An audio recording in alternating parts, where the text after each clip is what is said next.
कुंभ राशि बंधुगण बंधुगण सतर्क रुहंतु। एही तीन सर्प देवता गत 6 वर्ष धरी आपणक घरे विचरण करुछंती। एही 6 वर्ष धरी एही देवता माने आपणको अनेक थर मृत्यु मुखरु रक्षा करिछंती। बंधुगण आपणक शत्रु माने अनेक थर आपणकर जीवन नेबाकू चेष्टा करिछंती। सेमाने आपणक विरुद्ध रे विपदपूर्ण कला जादू विधि मध्य व्यवहार करिछंती। तथापि एही देवता मानक कृपा जोगु आपण आजि पर्यंत सुरक्षित अछंती। आपण जानि आश्चर्य हेबे जे एही तीन सर्प देवता वर्तमान आपणक निज घर भितरे थिबा गोटिए कोठरी रे लुचि रहिछंती। यह व्यतीत मो आपणकु जणाइबाकू चाहूछि जे एही देवता माने एबे आपणको उपरे असंतुष्ट होइछंती। से माने क्रोधित। एही सर्प देवता माने अत्यंत क्रोधित कारण आपण एक गुरुतर पाप करिछंती। प्रकृतरे आपण अजाणतरे किछि भूल करिछंती जहा एही देवता मानकु गभीर भावरे अपमानित करिछि एवं एबे से माने आपणक ठारू केवल गोटिए जिनिस मागुछंती। से माने मूल्यवान किछि मागुछंती। जदि आपण एही देवता मानकु एही अनुरोध को ग्रहण करंती तेबे आपणक जीवन स्वर्ग ठारू मध्य अधिक आनंदमय होइजिवो। तुमे धन एवं सौभाग्य चाहुछ कि कोटी कोटी टंका पाइबाकू चाहुछ सबु किछि तुमर हेबो। जदि तुमे अविवाहित तुमे जीवन साथी पाइबो। पारिवारिक समस्या उभेजिब। जदि तुमे कोटी कोटी टंकार ऋण रे बुड़ी रहिछ ताहा दूर होइजिब। जदि तुमे साहजर आनंद खोज तुमे से गुडी को पाइब। तुमे एक बंगला एक गाड़ी पाइब। तुमको केवल एही देवता मानकू एही निर्दिष्ट जिनिस अर्पण करिबाकू पड़िब। किंतु जदि तुमे एहा करिबारे विफल हुओ तेबे तुमर जीवन एक जीवंत नरकरे परिणत हेबो। तुमर खुशी धूली रे परिणत होइजिब। तेनु आउ विलंब कर नाही कारण बहुत कम समय बाकी अछि। वीडियो को संपूर्ण देख जहा द्वारा तुमे आगो को आसुथिबा बड़ विपर्ययरु निजको रक्षा करिबा पई समस्त आवश्यक सूचना पाई परिबो। तेबे बंधुगण आसंतु आमे जानिबा जे एही तीन नाग देवता तुमर घरर केउ कोठरी रे बास करंती। से माने तुम ठारू कोन मागुछंती एवं तुमे कोन पाप करिछ।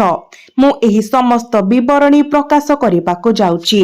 बंधुगण तुमे भलो भाबरी जानो जे तुमे तुम जीवन सारा बहुत दुख सह्य करिछ एवं अनेक कष्टर सम्मुखीन होइछ।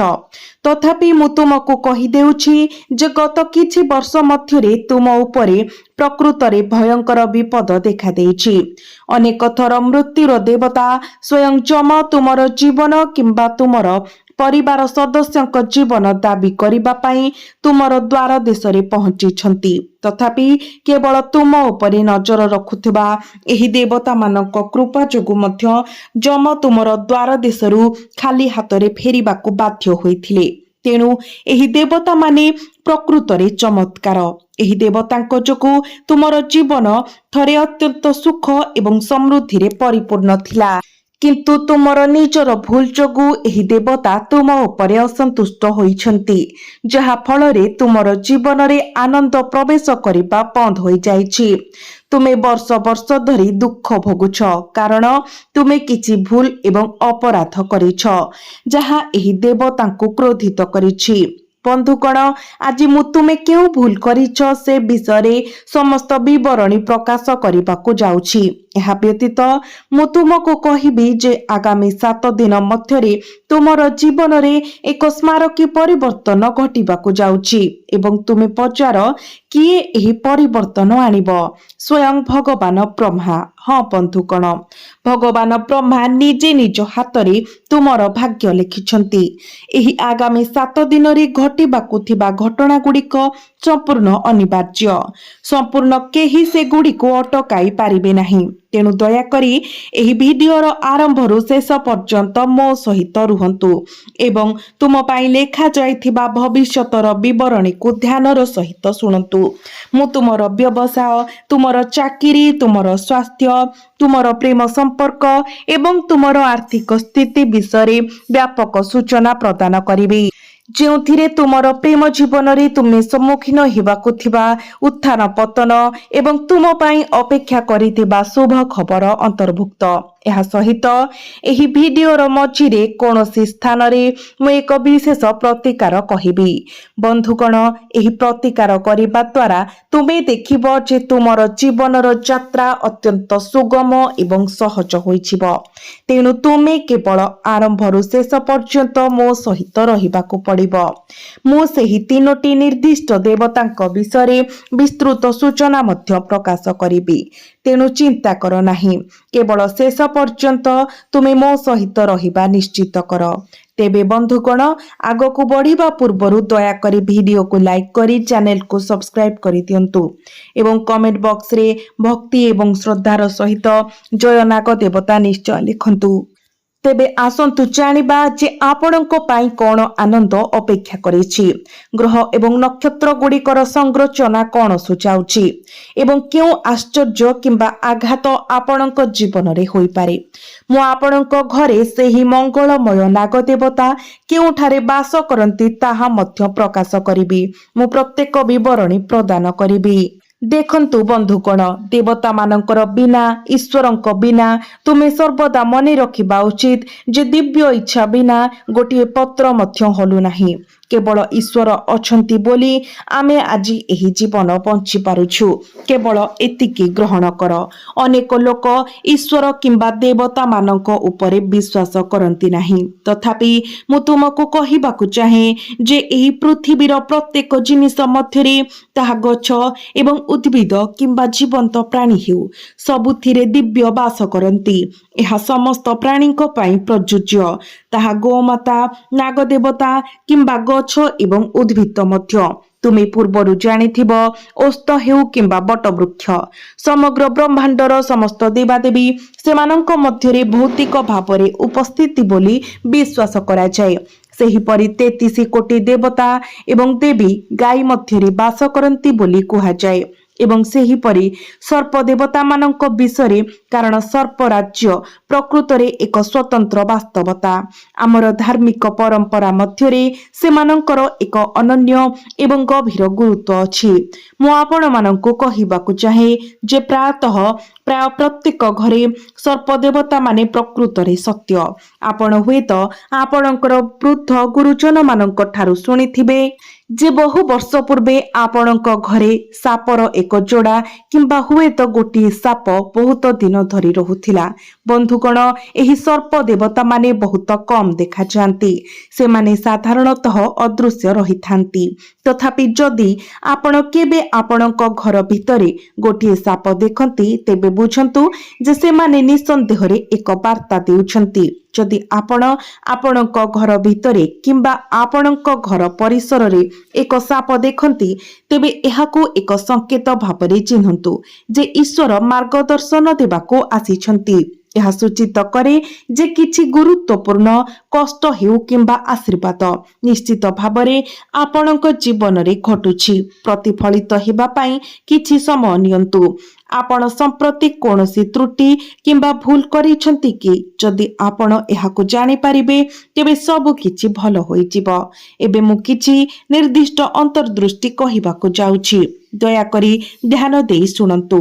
ବନ୍ଧୁଗଣ, ଗୀତାରେ ମଧ୍ୟ ଉଲ୍ଲେଖ କରାଯାଇଛି ଯେ ଯେତେବେଳେ ଆପଣ ନିଜକୁ ସବୁ ପାର୍ଶ୍ୱରେ ସମସ୍ୟା ଦ୍ୱାରା ଘେରି ରହିଥିବା ପାଇବେ, ସେତେବେଳେ ଆପଣ ବୁଝିବା ଉଚିତ ଯେ ଆପଣଙ୍କ ଜୀବନର ସବୁଠାରୁ ଗଭୀର ପରିବର୍ତ୍ତନ ଘଟିବାକୁ ଯାଉଛି। ତେଣୁ ଯଦି ଆପଣ ବର୍ତ୍ତମାନ କୌଣସି ଉପାୟ ନ ଦେଖି ଅସୁବିଧାରେ ଘେରି ରହିଥିବା ଅନୁଭବ କରୁଛନ୍ତି, ତେବେ ବୁଝନ୍ତୁ ଯେ ଆପଣଙ୍କ ଜୀବନରେ ଏକ ବିରାଟ ପରିବର୍ତ୍ତନ ଆସୁଛି। ଏବଂ ବନ୍ଧୁଗଣ, ନିଶ୍ଚିତ ରୁହନ୍ତୁ ଯେ ଏହି ପରିବର୍ତ୍ତନ ପ୍ରକୃତରେ ଚମତ୍କାର ହେବ। ତେଣୁ ଭୟଭୀତ ହୁଅନ୍ତୁ ନାହିଁ। ଈଶ୍ୱର ଆମକୁ ଏପରି ପରିସ୍ଥିତିରେ ରଖିଛନ୍ତି କାରଣ ସେମାନେ ଆମ ଜୀବନରେ ଏକ ବଡ଼ ପରିବର୍ତ୍ତନର ମୁଖବନ୍ଧ ଭାବରେ କାର୍ଯ୍ୟ କରନ୍ତି। ତେଣୁ ଯେତେବେଳେ ଜୀବନ ଓଲଟ ପାଲଟ ହେଉଥିବା ପରି ମନେ ହୁଏ, ସାହସ ହରାନ୍ତୁ ନାହିଁ। କେବଳ ଟିକିଏ ଧୈର୍ଯ୍ୟ ବଜାୟ ରଖନ୍ତୁ ଏବଂ ସବୁ କିଛି ଠିକ୍ ହୋଇଯିବ। ଈଶ୍ୱର ଆପଣଙ୍କ ପାଇଁ ସବୁ କିଛି ଯୋଜନା କରିସାରିଛନ୍ତି। ଏହା ବ୍ୟତୀତ ମନେ ରଖନ୍ତୁ ଯେ ଏହି ଦେବତାମାନେ ହୁଏତ ଅନେକ ବର୍ଷ ଧରି ଆପଣଙ୍କ ଘରେ ବାସ କରୁଛନ୍ତି, ଯଦିଓ ସେମାନେ ବେଳେ ବେଳେ ଆପଣଙ୍କୁ ପ୍ରକାଶ କରିପାରନ୍ତି। ସେମାନେ ପ୍ରାୟତଃ ଅଦୃଶ୍ୟ ରୁହନ୍ତି। ସେମାନଙ୍କୁ ଆପଣଙ୍କ ପାଇଁ ଦୃଶ୍ୟମାନ ହେବା କଠିନ ଭାବରେ ଆବଶ୍ୟକ ନୁହେଁ। ଏହି ଦେବତାମାନେ ଏକ ଅଦୃଶ୍ୟ ଅବସ୍ଥାରେ ରହିପାରନ୍ତି, ଆପଣଙ୍କ ଘର ଭିତରେ ଉପସ୍ଥିତ ତଥାପି ଅଦୃଶ୍ୟ, ଯେଉଁଠାରେ ସେମାନେ ଏହାର ରକ୍ଷକ ଭାବରେ କାର୍ଯ୍ୟ କରନ୍ତି। ଯେପରି ପ୍ରତ୍ୟେକ ପରିବାରର ନିଜସ୍ୱ ପୂର୍ବପୁରୁଷ ଦେବତା ଥାନ୍ତି, ସେହିପରି ପ୍ରତ୍ୟେକ ଘରେ ମଧ୍ୟ ନିଜସ୍ୱ ସର୍ପ ଦେବତା ଥାଏ। ଏହି ଦେବତାମାନେ ଘରର ସଦସ୍ୟମାନଙ୍କୁ ଏବଂ ଘରର ଗଠନକୁ ସୁରକ୍ଷା ଦିଅନ୍ତି। ସେମାନଙ୍କୁ ଦୁଷ୍ଟ ଶକ୍ତି, ଦୂଷିତ ଲୋକ ଏବଂ କ୍ଷତିକାରକ ପ୍ରାଣୀମାନଙ୍କ ଠାରୁ ରକ୍ଷା କରନ୍ତି। ଏବେ ବନ୍ଧୁଗଣ, ମୁଁ ଆପଣଙ୍କୁ ଠିକ୍ ଭାବରେ କହିବି ଯେ ଆପଣଙ୍କୁ କେଉଁ ଭୁଲ କରିବାରୁ ଦୂରେଇ ରହିବା ଉଚିତ। ମନେ ରଖନ୍ତୁ ଯେ ପ୍ରତ୍ୟେକ ଘରେ ଏହାର କୁଳ ଦେବତା, ପୂର୍ବପୁରୁଷ ଏବଂ ସର୍ପ ଦେବତା ବାସ କରନ୍ତି। ଦେବତାମାନେ ଆମ ଘରେ ବାସ କରନ୍ତି ଏବଂ ଏହି ଦେବତାମାନେ ହିଁ ଆମକୁ, ଆମ ପିଲାମାନଙ୍କୁ ଏବଂ ଆମ ପରିବାରକୁ ସୁରକ୍ଷା ଦିଅନ୍ତି। ତଥାପି ଆମକୁ ଏପରି କୌଣସି ତ୍ରୁଟି ନ କରିବା ପାଇଁ ସଚେତନ ରହିବାକୁ ପଡ଼ିବ, ଯାହା ଆମ ଘରେ ରହୁଥିବା ଦେବତାମାନଙ୍କୁ କଷ୍ଟ ଦେଇପାରେ। ଆମେ କି ପ୍ରକାରର ଭୁଲ କରୁ? ଧ୍ୟାନ ଦିଅନ୍ତୁ ଯେ ଆଜିକାଲି ଲୋକମାନେ ସେମାନଙ୍କ ଘରେ ଅତ୍ୟଧିକ ପରିମାଣରେ ମଦ୍ୟପାନ କରନ୍ତି। ଦୟାକରି ମନେ ରଖନ୍ତୁ ଯେ ମଦ୍ୟପାନ ଘରର ଦେବତାମାନଙ୍କୁ ଅତ୍ୟଧିକ କଷ୍ଟ ଦିଏ। ଯେଉଁ ଘରେ ନିଶା ପ୍ରବଣତା ପ୍ରବଣ, ତାହାର ସଦସ୍ୟମାନଙ୍କୁ, ଦେବତାମାନଙ୍କୁ ପ୍ରବଳ ଯନ୍ତ୍ରଣା ଦିଏ, ଏତେ ଯେ ଶେଷରେ ଦେବତାମାନେ ସେହି ଘରକୁ ପରିତ୍ୟାଗ କରି ଚାଲି ଯାଇପାରନ୍ତି। ତେଣୁ ମଦ୍ୟପାନରୁ ଦୂରେଇ ରହିବା ସମ୍ପୂର୍ଣ୍ଣ ଜରୁରୀ। ସର୍ବଦା ଏହା ମନେ ରଖନ୍ତୁ। ଅନେକ ଲୋକ ନିଜ ଘରେ ମାଛ, ମାଂସ ଏବଂ ଅଣ୍ଡା ଭଳି ତାମସିକ ଖାଦ୍ୟ ରାନ୍ଧନ୍ତି ଏବଂ ସେବନ କରନ୍ତି। ଯଦି ଆପଣ ବର୍ତ୍ତମାନ ଏହି ଜିନିଷ ଗୁଡ଼ିକୁ ସେବନ କରନ୍ତି, ତେବେ ଆଜିଠାରୁ ଆପଣ ଏପରି କରିବା ବନ୍ଦ କରିବା ଉଚିତ। ତଥାପି ଯଦି ଆପଣ ଏହି ଖାଦ୍ୟ ସହିତ ଅଭ୍ୟସ୍ତ, ତେବେ ନିଶ୍ଚିତ କରିବାକୁ ଏକ ଦୃଢ଼ ପ୍ରୟାସ କରନ୍ତୁ ଯେ ସେଗୁଡ଼ିକ ଘର ଭିତରେ ପ୍ରସ୍ତୁତ ନ ହୁଏ। ଆପଣ ସେଗୁଡ଼ିକୁ ବାହାରେ ସେବନ କରନ୍ତୁ। ଯଦି ସେବନ ନ କରନ୍ତି, ତାହା ହିଁ ସର୍ବୋତ୍ତମ ହେବ। ଏହା ବ୍ୟତୀତ ଆପଣଙ୍କ ଘରେ ଥିବା ପୂଜା ଘର ସମ୍ପୂର୍ଣ୍ଣ ପୃଥକ ଏବଂ ସ୍ୱତନ୍ତ୍ର ହେବା ଉଚିତ। ଏହି ଜିନିଷ ଗୁଡ଼ିକୁ କେବେ ବି କୌଣସି ପରିସ୍ଥିତିରେ ପ୍ରାର୍ଥନା ଘର ଭିତରକୁ ପ୍ରବେଶ କରିବାକୁ ଦିଆଯିବା ଉଚିତ ନୁହେଁ। ଏହି ବିଷୟ ଗୁଡ଼ିକ ପ୍ରତି ବିଶେଷ ଧ୍ୟାନ ଦିଅନ୍ତୁ। ଅନ୍ୟଥା ଯଦି ଆପଣଙ୍କ ଘରର ଦେବତାମାନେ ଆପଣଙ୍କ ଉପରେ ଅସନ୍ତୁଷ୍ଟ କିମ୍ବା କ୍ରୋଧିତ ହୁଅନ୍ତି, ତେବେ ଆପଣଙ୍କ ପରିବାରର ବିନାଶ ଅନିବାର୍ଯ୍ୟ। ଯେଉଁ ଘରେ ଏହି ପବିତ୍ର ନିୟମ ଗୁଡ଼ିକ ଅବମାନନା କରାଯାଏ, ଯେଉଁ ଘରେ ଲୋକମାନେ ନିରନ୍ତର ନିଶାରେ ଲିପ୍ତ ରୁହନ୍ତି କିମ୍ବା ମାଂସାହାରୀ ଖାଦ୍ୟ ଖାଆନ୍ତି, ସେହି ଘର ଉପରେ ସର୍ବଦା ଧ୍ୱଂସ ଆସିଥାଏ। ଏପରି ପରିବାରର ପ୍ରଗତି ବନ୍ଦ ହୋଇଯାଏ, କାରଣ ଏହାର ଦେବାଦେବୀମାନେ ଏହାର ସଦସ୍ୟମାନଙ୍କ ଠାରୁ ଅସନ୍ତୋଷରେ ମୁହଁ ଫେରାଇ ନିଅନ୍ତି। ଏହା ଆପଣଙ୍କ କୁଳ ଦେବତା ହେଉ କିମ୍ବା ସର୍ପ ଦେବତା, ସମସ୍ତ ଦେବତା ଆପଣଙ୍କ ଠାରୁ ବିଚ୍ଛିନ୍ନ ହୋଇଯିବେ। ତେଣୁ ଏହି ଜିନିଷ ଗୁଡ଼ିକ ସେବନ କରନ୍ତୁ ନାହିଁ, ଭୁଲରେ ମଧ୍ୟ ନୁହେଁ। ଯଦି ଆପଣ ପୂର୍ବରୁ ଭୁଲ କରିସାରିଛନ୍ତି, ତେବେ ପ୍ରାର୍ଥନାରେ ହାତ ଯୋଡ଼ନ୍ତୁ, କ୍ଷମା ଭିକ୍ଷା କରନ୍ତୁ ଏବଂ ଆପଣଙ୍କ ପରିବାର ଦେବତାଙ୍କ ସମ୍ମୁଖରେ ନିଜକୁ ସମ୍ପୂର୍ଣ୍ଣ ନମ୍ର କରନ୍ତୁ। ପ୍ରତିଜ୍ଞା କରନ୍ତୁ ଯେ ଏପରି ଭୁଲ କେବେ ପୁନରାବୃତ୍ତି ହେବ ନାହିଁ। ଏହି ପ୍ରତିଶ୍ରୁତିକୁ ସର୍ବଦା ମନେ ରଖନ୍ତୁ। ବନ୍ଧୁଗଣ, ପରବର୍ତ୍ତୀ ବିନ୍ଦୁଟି ନିୟମିତ ବ୍ୟବଧାନରେ ନିଜର ଦେବତାମାନଙ୍କୁ ମନେ ରଖିବା ଏବଂ ସମ୍ମାନ କରିବାରେ ବିଫଳ ହେବା ବିଷୟରେ। ଆଜି ଲୋକମାନେ ଦ୍ରୁତ ଗତିରେ ଗତିଶୀଳ ଆଧୁନିକ ଦୁନିଆରେ ଏତେ ମଗ୍ନ ହୋଇଗଲେଣି ଯେ ସେମାନଙ୍କର ଆଧ୍ୟାତ୍ମିକ ସଚେତନତା ଯଥେଷ୍ଟ ହ୍ରାସ ପାଇଛି। ସେମାନେ ପ୍ରାୟତଃ ସେମାନଙ୍କ ଦେବତାମାନଙ୍କୁ ମନେ ରଖିବାକୁ ଅବହେଳା କରନ୍ତି। ଉଦାହରଣ ସ୍ୱରୂପ, ଯଦିଓ ଆପଣ ଭଗବାନ ଶିବଙ୍କ ମନ୍ଦିରକୁ ଯାଆନ୍ତି, ତାହା ପ୍ରଶଂସନୀୟ। ଆପଣ ଆପଣଙ୍କର ନିଜ ପରିବାର ଦେବତାମାନଙ୍କୁ ଭୁଲିବା ଉଚିତ ନୁହେଁ। ଆପଣଙ୍କର କୁଳ ଦେବତା ଏବଂ କୁଳ ଦେବୀ ଆପଣଙ୍କୁ ମଧ୍ୟ ମନେ ରଖିବାକୁ ହେବ ଏବଂ ସେମାନଙ୍କୁ ସମ୍ମାନ କରିବାକୁ ହେବ। ପ୍ରକୃତରେ ଆପଣ ସେମାନଙ୍କୁ ମଧ୍ୟ ମନେ ରଖିବାକୁ ହେବ। ଆପଣ ପ୍ରାୟତଃ ସେମାନଙ୍କୁ ଭୁଲି ଯାଆନ୍ତି। କିନ୍ତୁ ଗୋଟିଏ କଥା ମନେ ରଖନ୍ତୁ, ଆପଣଙ୍କୁ ନିୟମିତ ଭାବରେ ଆପଣଙ୍କର କୁଳ ଦେବତାମାନଙ୍କୁ ପୂଜା ଏବଂ ଧ୍ୟାନ କରିବାକୁ ହେବ। ସେମାନେ ମଧ୍ୟ ଅନୁଭବ କରିବା ଉଚିତ ଯେ ଆପଣ ସେମାନଙ୍କୁ ମନେ ରଖୁଛନ୍ତି, କାରଣ ଆପଣ ହୁଏତ ଜାଣିପାରିବେ ନାହିଁ ଯେ କେବଳ ସେମାନଙ୍କ ଯୋଗୁଁ ଆପଣ ସୁରକ୍ଷିତ ଅଛନ୍ତି। ସେମାନେ ଆପଣଙ୍କ ଘରର ପ୍ରକୃତ ରକ୍ଷକ। ତଥାପି ଆପଣ ପ୍ରାୟତଃ ସେମାନଙ୍କ ଯତ୍ନକୁ ଅବହେଳା କରନ୍ତି, ସେମାନଙ୍କୁ ପୂଜା କରିବାରେ ବିଫଳ ହୁଅନ୍ତି ଏବଂ ସେମାନଙ୍କୁ ନୈବେଦ୍ୟ ମଧ୍ୟ ଅର୍ପଣ କରନ୍ତି ନାହିଁ। ଏହା ଏକ ଗୁରୁତର ଭୁଲ ବନ୍ଧୁଗଣ। ତେଣୁ ମୁଁ ଆପଣଙ୍କୁ ଅନୁରୋଧ କରୁଛି, ଦୟାକରି ପ୍ରତିଦିନ ଆପଣଙ୍କ କୁଳଦେବଦେବୀମାନଙ୍କୁ ମନେ ପକାଇବା ପାଇଁ ଏକ ବିବେଚନା କରନ୍ତୁ, ନଚେତ୍ ଆପଣଙ୍କ ପକ୍ଷରୁ ଏହି ଅବହେଳା ଗୁରୁତର ଦୁର୍ଭାଗ୍ୟ ଆଣିପାରେ। ଏବେ ମୁଁ ଆପଣଙ୍କୁ ପରବର୍ତ୍ତୀ ସାଧାରଣ ଭୁଲ ବିଷୟରେ କହିବାକୁ ଚାହେଁ, ଯାହା 90% ଲୋକଙ୍କ ଦ୍ୱାରା କରାଯାଏ। ଦେଖନ୍ତୁ, ଆଜିର ଯୁବପିଢ଼ି ବଡ଼ ହୋଇ ବିବାହ କରିବା ପରେ ସେମାନଙ୍କର ବୃଦ୍ଧ ପିତାମାତାଙ୍କୁ କିପରି ଭୁଲି ଯାଆନ୍ତି। ଆପଣ ଭକ୍ତି ଭରା ସ୍ତୁତି ଗାନ କରିବାକୁ ବାଛନ୍ତି କି ନାହିଁ ତାହା ସମ୍ପୂର୍ଣ୍ଣ ଭାବରେ ଆପଣଙ୍କର ଅଧିକାର। ଆପଣ ମନ୍ଦିରକୁ ଯାଆନ୍ତି କି ନାହିଁ ତାହା ଆପଣଙ୍କର ପସନ୍ଦ। ତଥାପି କୌଣସି ପରିସ୍ଥିତିରେ ଆପଣ ଆପଣଙ୍କର ବୃଦ୍ଧ ପିତାମାତାଙ୍କୁ କୌଣସି କଷ୍ଟ ଦେବା ଉଚିତ ନୁହେଁ। କାରଣ ଯେଉଁ ଘରେ ପିତାମାତାଙ୍କୁ କଷ୍ଟ ଦିଆଯାଏ, ଯେଉଁ ଘରେ ପିତାମାତାଙ୍କୁ ମୂଲ୍ୟ ଏବଂ ସମ୍ମାନ ଦିଆଯାଏ ନାହିଁ, ଯେଉଁ ଘରେ ବୃଦ୍ଧାଶ୍ରମରେ ବ୍ୟକ୍ତିମାନଙ୍କୁ ସମ୍ମାନ କରାଯାଏ ନାହିଁ, ସେହି ଘରେ କୁଳ ଦେବତା ପିଲାମାନଙ୍କ ଉପରେ ଅଭିଶାପ ଦିଅନ୍ତି। ଏପରି ଘରର ପରିବାର ଦେବତା, କୁଳ ଦେବତା ବଂଶକୁ ବୃଦ୍ଧି ପାଇବାରୁ ବାଧା ଦିଅନ୍ତି। ଅନ୍ୟ ଶବ୍ଦରେ ଆପଣଙ୍କ ପରିବାର ସ୍ଥିର ହୋଇଯାଏ।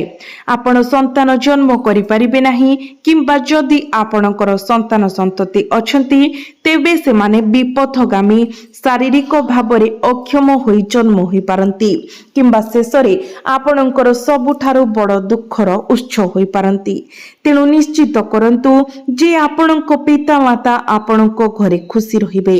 ଯଦି ଆପଣଙ୍କ ପିତାମାତା ଆପଣଙ୍କ ଘରେ ଅସନ୍ତୁଷ୍ଟ, ଯଦି ସେମାନେ ଆପଣଙ୍କ ଠାରୁ ବିଚ୍ଛିନ୍ନ, ଯଦି ଆପଣ ସେମାନଙ୍କୁ ଯନ୍ତ୍ରଣା ଦେଉଛନ୍ତି, କିମ୍ବା ଯଦି ସେମାନଙ୍କର ହୃଦୟରେ କୌଣସି ଦୁଃଖ ଭାରାକ୍ରାନ୍ତ, ତେବେ ନିଶ୍ଚିତ ହୁଅନ୍ତୁ ଯେ ଆପଣଙ୍କ କୁଳ ଦେବାଦେବୀ ନିଶ୍ଚିତ ଭାବରେ ଆପଣଙ୍କୁ ଅଭିଶାପ ଦେବେ। ପ୍ରକୃତରେ ଏବଂ ସେମାନଙ୍କର ଅଭିଶାପ, ବୃଦ୍ଧ ପିତାମାତାଙ୍କର ଅଭିଶାପ ଅତ୍ୟନ୍ତ ବିପଦପୂର୍ଣ୍ଣ। ତେଣୁ ଯେଉଁ ଘରେ ପିତାମାତା ଖୁସି ଥାନ୍ତି, ଯେଉଁଠାରେ ବୃଦ୍ଧ ସଦସ୍ୟମାନେ ସନ୍ତୁଷ୍ଟ ଏବଂ ଆନନ୍ଦିତ, ସେଠାରେ ଦେବୀ ଲକ୍ଷ୍ମୀ ନିଜେ ବାସ କରିବେ। ପରିବାର ଦେବତା ଏବଂ ସର୍ପ ଦେବତା ସର୍ବଦା ଖୁସି ରହିବେ। ତୁମେ ଅନ୍ୟ ଯେକୌଣସି ପାପ କର, ଯଦି ତୁମର ପିତାମାତା ତୁମ ଘରେ ଖୁସି ରହନ୍ତି, ତେବେ ତୁମେ ଦେବତାଙ୍କ କୃପା ଲାଭ କରି ଚାଲିବ। ତେଣୁ ତୁମେ ଏହା ମନେ ରଖିବା ଉଚିତ, ତୁମେ ଏହି ବିଶେଷ ପାପ କରିବା ଉଚିତ ନୁହେଁ। ତୁମର ପିତାମାତାଙ୍କୁ ଭକ୍ତି ସହିତ ସେବା କରି ଚାଲ ଏବଂ ଏହି ଭୁଲ ଗୁଡ଼ିକ କର ନାହିଁ। ବର୍ତ୍ତମାନ ପରବର୍ତ୍ତୀ କଥାଟି ଶୁଣ ଅତ୍ୟନ୍ତ ସତର୍କତାର ସହିତ। ଗୀତାରେ ଲେଖାଯାଇଛି, ତୁମର କର୍ମକୁ ଭୟ କର, ତୁମର କାର୍ଯ୍ୟକୁ ଭୟ କର, ଈଶ୍ୱରଙ୍କୁ ନୁହେଁ। ଈଶ୍ୱର ତୁମକୁ କ୍ଷମା ଦେଇପାରନ୍ତି, କିନ୍ତୁ ତୁମର କାର୍ଯ୍ୟ ତୁମକୁ କ୍ଷମା କରିବ ନାହିଁ। ତୁମର କାର୍ଯ୍ୟ ସମ୍ପୂର୍ଣ୍ଣ କ୍ଷମା ଦେବ ନାହିଁ। ଈଶ୍ୱର ଭାବିପାରନ୍ତି, ଏହା କେବଳ ଏକ ପିଲା, ମୁଁ ତାକୁ କ୍ଷମା କରିବି, କିନ୍ତୁ ତୁମର କାର୍ଯ୍ୟ ତୁମକୁ କିପରି କ୍ଷମା କରିପାରିବ? ସେମାନେ କରିପାରିବେ ନାହିଁ। ଯଦି ତୁମେ ଭୁଲ କାର୍ଯ୍ୟରେ ଲିପ୍ତ ହୁଅ, ଯଦି ତୁମେ ତୁମର ପିତାମାତାଙ୍କୁ କଷ୍ଟ ଦିଅ କିମ୍ବା ସେମାନଙ୍କର ସେବା କରିବାରେ ଅବହେଳା କର, ତେବେ ତୁମର ଖରାପ କାର୍ଯ୍ୟ ଗଣନା କରାଯିବ ଏବଂ ଏହାର ହିସାବ ଏହି ପୃଥିବୀରେ, ଏହି ଜୀବନରେ ହିଁ ହେବ। ବନ୍ଧୁମାନେ, ଏହି ସତ୍ୟକୁ ଦୃଢ଼ ଭାବରେ ମନେ ରଖନ୍ତୁ।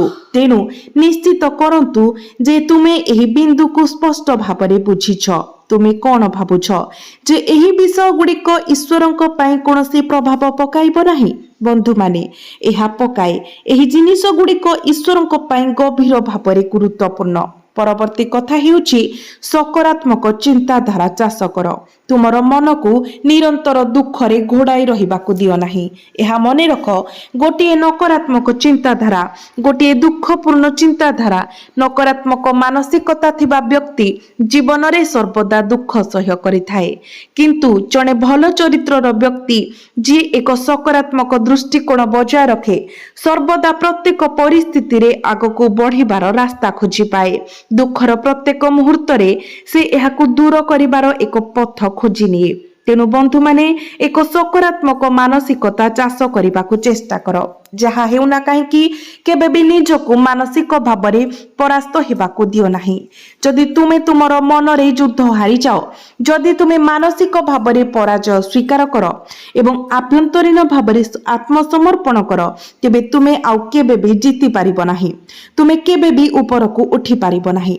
तेणु तुमर मन को एते परिमाण रे सुदृढ़ कर जे परिस्थिति जेते भयंकर किंबा कष्टकर हेउ, जदि तुमर मन स्थिर रहे, जदि तुमे तुमर बुद्धि व्यवहार कर एवं मानसिक स्थिरता बजाय रख, तुमे प्रत्येक प्रतिकूल परिस्थिति विजयी हेब, तुमर भल समय फेरी आसीब। कारण खराब समय मध्य शेषरे शेष हो जाए। प्रकृत रे सेई कष्टकर समय केबे तुमको आउ कष्ट देब नाही जदि तुमे तुमर मन उपरे दृढ़ नियंत्रण रखिब। जदि तुमे एपरि कर तेबे चिंता करिबार कोनोसी कारण नाही। बंधुगण, आगामी 7 दिन विषय एक बड़ परिवर्तन चली, एक विराट परिवर्तन घटुछि। प्रकृत रे एही परिवर्तन पूर्वर ग्रह मानकर गोचर द्वारा हेउछि। तुमे भाबुथिब एही परिवर्तन भल पाई ना खराब पाई। मु बुझाइबाकू चाहे ए जे एही भाग्य अन्य केहि नुहे बरं भगवान ब्रह्मा निजे लिखिछन्ति। तुमे पचारि पार भगवान ब्रह्मा एहा किपरि लिखि पारिबे। एही निर्दिष्ट समय मध्यरे तुमर जीवनर किछि दिग, एहा तुमर प्रेम जीवन, तुमर वैवाहिक जीवन किंबा तुमर पारिवारिक जीवन सबुठारु गुरुत्वपूर्ण भावरे प्रभावित हेब। एही क्षेत्र गुड़िक गभीर परिवर्तन हेबाकू जाउछि। प्रेम एवं स्नेह वृद्धि पाइब। तुमर घर एवं पारिवारिक परिवेश मध्यरे एककालीन असुविधा एवं समस्या सृष्टि हेब। अन्य पक्षरे तुमर क्यारियर एवं व्यावसायिक प्रयास संपर्क रे उत्कृष्ट संभावना दृश्यमान हेउछि। आपण आपणकर वृत्तिगत जीवन रे आपणकर क्यारियर रे इच्छाकृत फलाफल देखिबे एवं एही सकारात्मक धारा बहुत समय पाई जारी रहिब। विपरीत रे घरोई मामला गुड़िक विरक्तिर उच्च होई रहिब। किछि परिवार सदस्य आपणक कथा सुनिबाकू मना करि पारंती किंबा आपण सेमानक सहित मतभेद रे पड़ी पारंती। मतभेद एवं पारस्परिक असंतोष सृष्टि होई पारे। एपरि घरोई घर्षण आशा करा जाए। तथापि आपणक जीवन साथी आपणक पाखरे ठिया हेबे। आपण आपणक प्रेम जीवन रे आनंदित हेबे एवं आपणकर प्रेम जीवन रे प्रेम प्रस्फुटित हेब। अन्य समस्त क्षेत्र रे आपण खुशी अनुभव करिवे। केवल घरोई एवं पारिवारिक समस्या ही आपणको गुरुत्वपूर्ण कष्ट देव एवं प्रकृत रे एही समस्या गुड़िक विशेष भाव में जंत्रणादायक एवं गभीर अस्थिर मन होई पारे। आर्थिक दृष्टि टंका प्रवाहित हेब, यह संचय हेब एवं यह आपणक सहित सुरक्षित रहिब। नूतन जिनिस आपण किनिबे किंतु एही निर्दिष्ट जिनिस समस्या सृष्टि करि